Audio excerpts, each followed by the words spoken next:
जिसके मन में विषयों के प्रति पूर्ण रूप से विरक्ति जागृत रहती है, वही ज्ञानी होता है। जिस प्रकार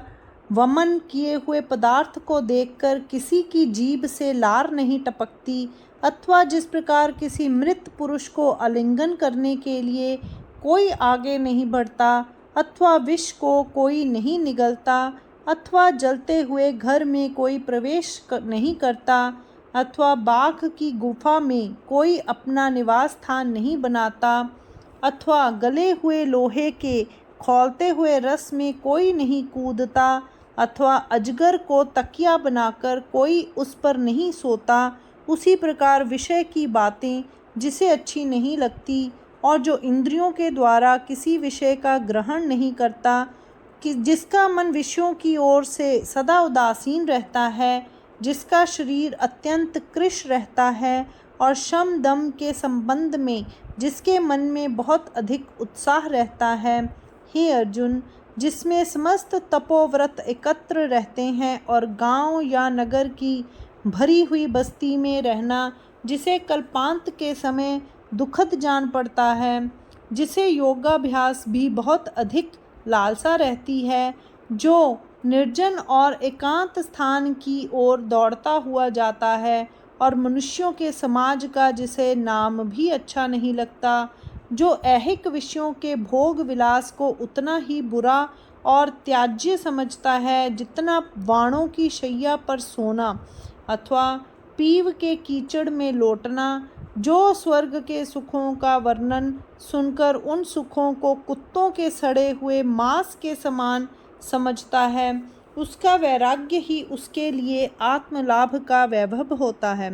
इसी प्रकार के वैराग्य के द्वारा जीव ब्रह्मानंद का सुख भोगने का पात्र बनता है। इस प्रकार जिसमें ऐहिक और पारलौकिक सुखों के उपभोग के संबंध में पूरी विरक्ति दिखलाई पड़े,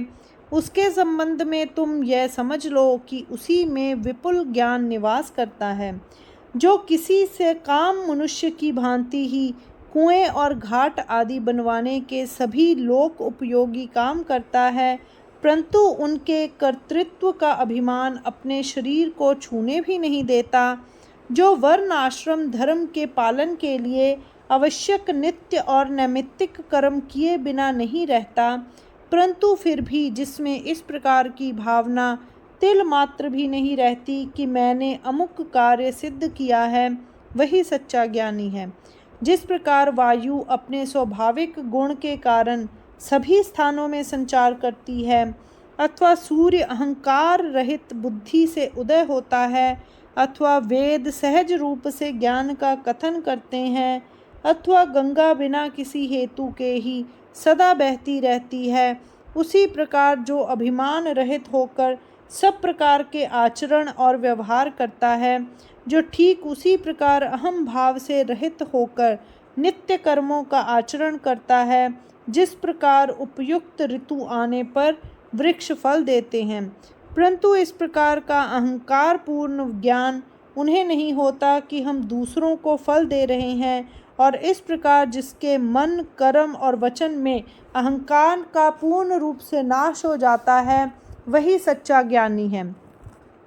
जिस प्रकार किसी हार को पिरोने वाली डोरी निकल जाती है, अथवा आकाश में मेघों के इधर उधर चलते रहने पर भी आकाश पर उन मेघों का दाग नहीं लगता, उसी प्रकार जिसके शरीर से कर्म तो हो जाते हैं, परंतु फिर भी जो उन कर्मों से निर्लिप्त रहता है, जिस प्रकार मद्यपान करने वाले को अपने शरीर पर के वस्त्रों की अथवा चित्र को अपने हाथ में रखे हुए शस्त्र की अथवा बैल को अपनी पीठ पर लदे हुए शास्त्रीय ग्रंथों की कुछ भी सुध नहीं होती, उसी प्रकार जिसका अहम भाव बिल्कुल व्यर्थ हो जाता है और उस अहम भाव का जिसे स्मरण भी नहीं रह जाता, उस पुरुष की इस स्थिति को निरअहंकारता कहते हैं। जिस मनुष्य में इस प्रकार की निरअहंकारता पूर्ण रूप से दिखाई देती है, उसी में ज्ञान का निवास होता है। इसमें तिल मात्र भी संदेह नहीं।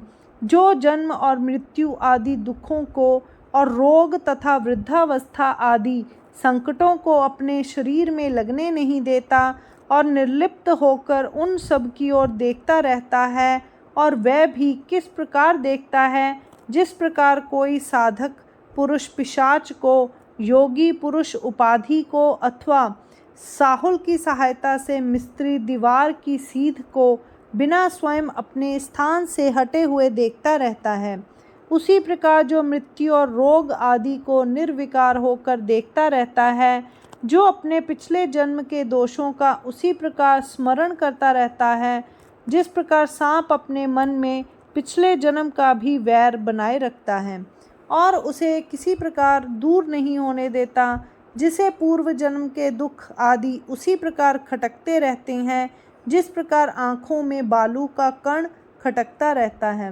अथवा घाव में बाण की मांसी छटकती रहती है, जो निरंतर यही कहता रहता है कि मैं पीप के गड्ढे में पड़ा था, मूत्र द्वार से मैं बाहर निकला हूँ, और हाय हाय मैंने स्तन पर का पसीना बड़े स्वाद से चाटा है। और इन्हीं सब बातों का विचार करके जिसे जीवन से सदा घृणा बनी रहती है, और जो अपने मन में इस बात का निश्चय कर लेता है कि अब मैं ऐसा काम कभी नहीं करूँगा जिससे मुझे फिर से जन्म धारण करना पड़े, जिस प्रकार गवाया हुआ धन फिर से प्राप्त करने के लिए जुआरी फिर दांव लगाने के लिए तैयार हो जाता है, अथवा अपने पिता के वैर का बदला चुकाने के लिए पुत्र सदा अवसर ढूंढता रहता है, अथवा मारने से चिढ़कर जिस प्रकार कोई क्रोध पूर्वक मारने वाले का पीछा करता रहता है और उससे उस मार का बदला चुकाना चाहता है,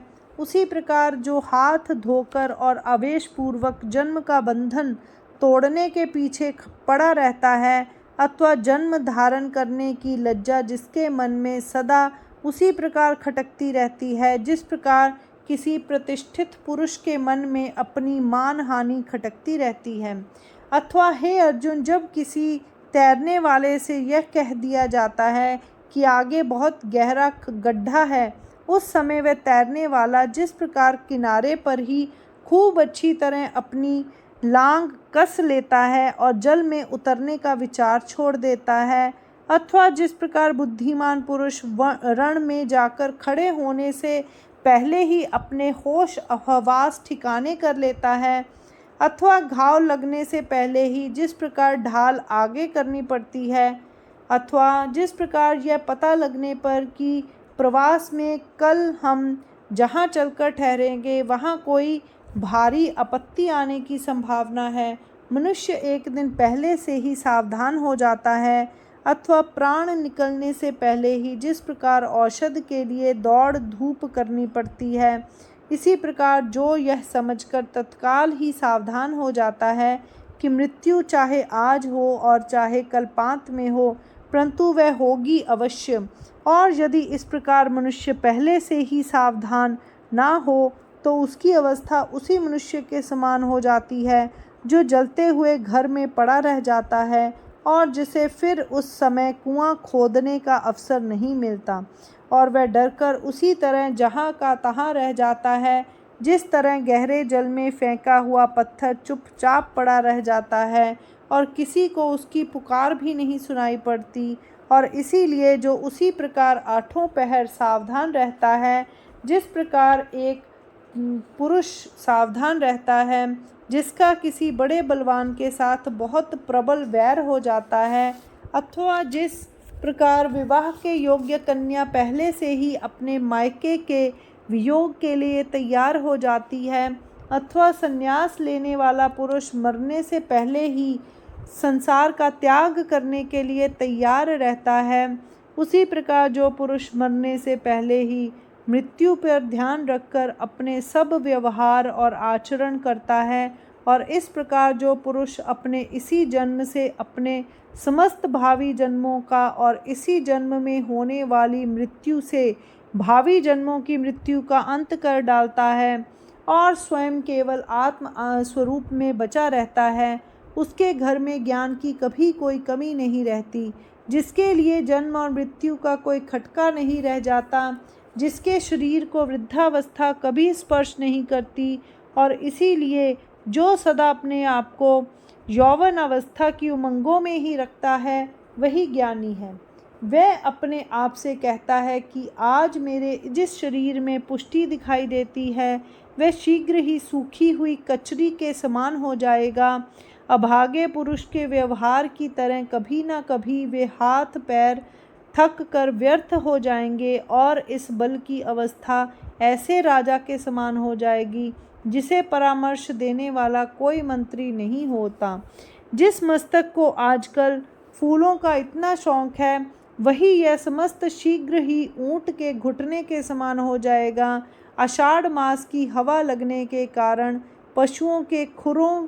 की भी रोगी होने से जैसी दुर्दशा हो जाती है वैसी ही दुर्दशा मेरी इस मस्तक की भी होगी। आज तो मेरे ये नेत्र कमल की पंखुड़ियों के साथ स्पर्धा कर रहे हैं, परंतु शीघ्र ही ये पके हुए चिचड़े के समान निस्तेज हो जाएंगे।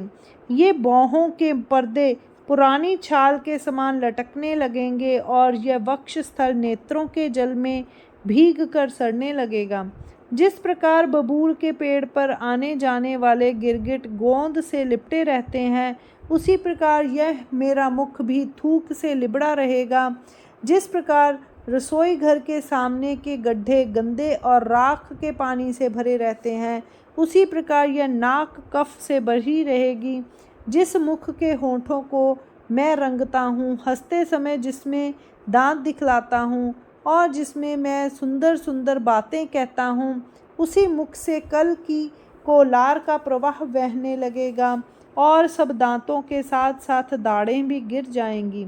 जिस प्रकार ऋण के भार से दबे हुए खेतीहर अथवा बरसात की झड़ी के कारण पशु चुपचाप दबे हुए पड़े रहते हैं और किसी प्रकार उठना जानते ही नहीं, उसी प्रकार लाख प्रयत्न करने पर भी यह जीभ किसी तरह हिल या उठ ना सकेगी। इस प्रकार सूखी हुई घास के पूले हवा के झोंकों से ज़मीन पर इधर उधर उड़ते रहते हैं, उसी प्रकार की दुर्दशा मुंह के अंदर ही दाढ़ों की होगी। जिस प्रकार आकाश की वर्षा के कारण पहाड़ियों के शिखरों पर से पानी के झरने बहते रहते हैं, उसी प्रकार मेरे मुंह की खिड़की में से लार की नदियां बहने लगेंगी। वाचा कुछ बोल ना सकेगी, कान बहरे हो जाएंगे और सारा शरीर एक बहुत बड़े बंदर के समान दिखाई देने लगेगा। जिस प्रकार घास फूस का बनाया हुआ और खेत में खड़ा किया हुआ पुतला हवा के झोंकों से बराबर आगे और पीछे की तरफ हिलता या झूलता रहता है, उसी प्रकार मेरा यह शरीर भी थरथर कांपने लगेगा। चलने में पैर टेढ़े तिरछे पड़ेंगे, हाथ टेढ़े और बेकाम ही हो जाएंगे और तब मानो सौंदर्य का एक बढ़िया स्वांग खड़ा होकर नाचने लगेगा। मल और मूत्र के द्वारों में निरोध की शक्ति नहीं रह जाएगी और सब लोग यही मनाने लगेंगे कि मैं किसी तरह मर जाऊं जिससे उनका पीछा छूटे। सारा संसार मेरी ओर देखकर थूकने लगेगा। मृत्यु से बार बार कहना पड़ेगा कि तू किसी तरह जल्दी आकर मुझे उठा ले जा और मेरे सगे संबंधी भी मुझसे ऊब जाएंगे। स्त्रियां मुझे भूत कहेंगी और लड़के बच्चे मुझे देखकर घबराकर और डर जाएंगे। इस प्रकार मैं सबकी घृणा का पात्र बन जाऊंगा। कफ की प्रबलता होने पर जब मैं खौं खौं करके खांसूंगा तब अड़ोसी पड़ोसियों की नींद टूट जाएगी और वे कहने लगेंगे कि यह बुढ़ा अभी न जाने और कितने लोगों को सताएगा। इस प्रकार जो व्यक्ति युवावस्था में ही अपनी भावी वृद्धावस्था के लक्षणों का ध्यान रखता है और तब अपने मन में उन सब लक्षणों से घृणा करने लगता है, वही ज्ञानी है। वह अपने मन में कहता है कि अंत में शरीर की इस प्रकार की दुर्दशापूर्ण अवस्था होगी और शारीरिक भोगों को भोग चुकने के बाद इस शरीर का अंत हो जाएगा। तब अपने कल्याण का साधन करने के लिए मेरे पास बच ही क्या जाएगा। इसीलिए जब तक बहरापन न आए उससे पहले ही सब कुछ सुन लेना चाहिए और जब तक शरीर में पंगुता न आए तब तक सब जगह की यात्रा कर लेनी चाहिए। जब तक नेत्रों में दृष्टि है तब तक जो कुछ देखते बने वह देख लेना चाहिए और जब तक वाचा मूक ना हो तब तक मधुर भाषण कर लेना चाहिए। हमें यह बात अभी से अच्छी तरह मालूम हो गई है कि आगे चलकर हमारे ये हाथ लूले हो जाएंगे, लेकिन उन हाथों के लूले होने से पहले ही दान आदि समस्त पुण्य कर्म इन हाथों से करा लेने चाहिए। आगे चलकर जब इस प्रकार की हीन अवस्था आएगी तब चित्त बिल्कुल पागलों के समान हो जाएगा। इसीलिए ऐसी अवस्था आने से पहले ही शुद्ध ज्ञान का संग्रह कर लेना आवश्यक है। यदि आज हमें यह पता चल जाएगा कि कल चोर आकर हमारी सारी संपत्ति लूट ले जाएंगे, तो अच्छा यही है कि आज ही हम उसकी रक्षा की व्यवस्था कर लें। दीपक के बुझने से पहले ही उसे हवा से बचाने के लिए ढक देना चाहिए। जब वृद्धावस्था आएगी तब यह सारा शरीर व्यर्थ हो जाएगा। इसलिए आज से इस शरीर से बिल्कुल निर्लिप्त होकर रहना आरंभ कर देना ही उचित है। जो यह जानता है कि आगे नाकेबंदी या रक्षा का प्रबंध नहीं है, अथवा यह देखता है कि आकाश में मेघ घिर रहे हैं, लेकिन फिर भी जो इन सब बातों की ओर ध्यान न देकर घर से बाहर निकल पड़ता है, उसका अवश्य ही घात होगा। इसी प्रकार जब वृद्धावस्था आएगी तब यह शरीर धारण करना बिल्कुल व्यर्थ हो जाएगा। ऐसी अवस्था में यदि मनुष्य की आयु 100 वर्षों की भी हो तो भी यह समझ में नहीं आता कि उसके इतने दीर्घ जीवी होने से क्या लाभ है। जिन तिलों के डंठलों में से एक बार झाड़े जाने के कारण तिल निकल जाते हैं, वे डंठल यदि फिर झाड़े जाएं तो उनमें से तिल नहीं निकलते। अग्नि भले ही हो परंतु वह राख को नहीं जला सकती। इसीलिए जब एक बार वृद्धावस्था आ जाती है तब उस मनुष्य के हाथ से कुछ भी नहीं हो सकता जिसकी आयु 100 वर्षों की होती है। इसलिए जो मनुष्य सदा यह स्मरण रखता है कि वृद्धावस्था आने वाली है और यौवन काल में ही इस बात का प्रयत्न करता है कि मैं उस वृद्धावस्था के हाथों में ना पड़ने पाऊँ,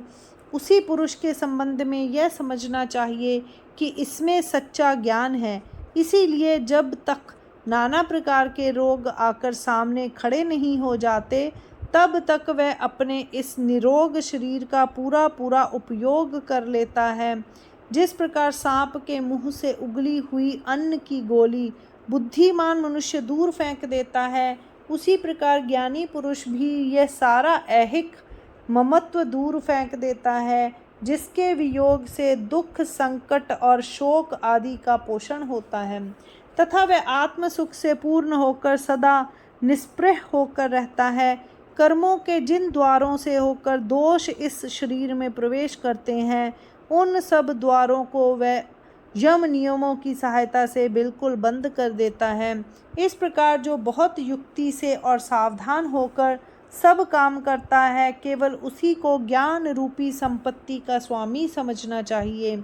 हे अर्जुन, अब मैं तुमको एक और लक्षण बतलाता हूँ। जो अपने इस शरीर की ओर से उसी प्रकार उदासीन रहता है जिस प्रकार यात्री उस धर्मशाला से उदासीन रहता है जिसमें वह आकर 1-2 दिन के लिए निवास करता है, और मार्ग में चलते समय वृक्ष की छाया के साथ मनुष्य का जितना ममत्व होता है उतना ममत्व भी जिसे इस घर अथवा शरीर के संबंध में नहीं होता, जिसे स्त्री का उसी प्रकार बिल्कुल लोभ नहीं होता जिस प्रकार किसी को सदा अपने साथ रहने वाली छाया का लोभ नहीं होता और कभी उसका स्मरण भी नहीं होता। जो अपने आगे बाल बच्चों के रहते हुए भी उनके संबंध में सदा यही समझता है कि ये मार्ग चलने वाले यात्रियों की तरह कुछ समय के लिए मेरे पास आ ठहरे हैं, और जो उन बाल बच्चों को वृक्ष की छाया में आकर खड़े होने वाले पशुओं के झुंड के समान समझता है। हे अर्जुन, संपत्ति की राशि पर लौटते रहने पर भी जो केवल मार्ग चलने वाले पराये आदमी की तरह उसका साक्षी मात्र रहता है, जो पिंजरे में बंद रहने वाले तोते की तरह वेदों की आज्ञा और मर्यादा का पालन करता हुआ नीति पूर्वक आचरण और व्यवहार करता है, परंतु फिर भी जो स्त्री और बाल बच्चों की माया और ममता के जाल में नहीं फंसता, उसी के संबंध में समझना चाहिए कि वह ज्ञान का पालन करने वाला है। समुद्र जिस प्रकार ग्रीष्म ऋतु में भी और वर्षा काल में भी समान रूप से भरा रहता है, इसी प्रकार जो अनिष्ट और इष्ट सब कुछ होने पर भी सदा अविकृत रहता है, वही ज्ञान से संपन्न है। लोग दिन के 3 भाग करते हैं, परंतु सूर्य उन तीनों भागों में कभी 3 तरह का नहीं होता। इसी प्रकार सुख और दुख के कारण जिसमें भिन्नत्व उत्पन्न नहीं होता, जिसमें गगन के समान ही सदा पूरा पूरा समभाव दिखाई देता है, हे अर्जुन, उसी के संबंध में तुम समझ लो कि उसका ज्ञान पूरा है और सदा ठीक रहता है।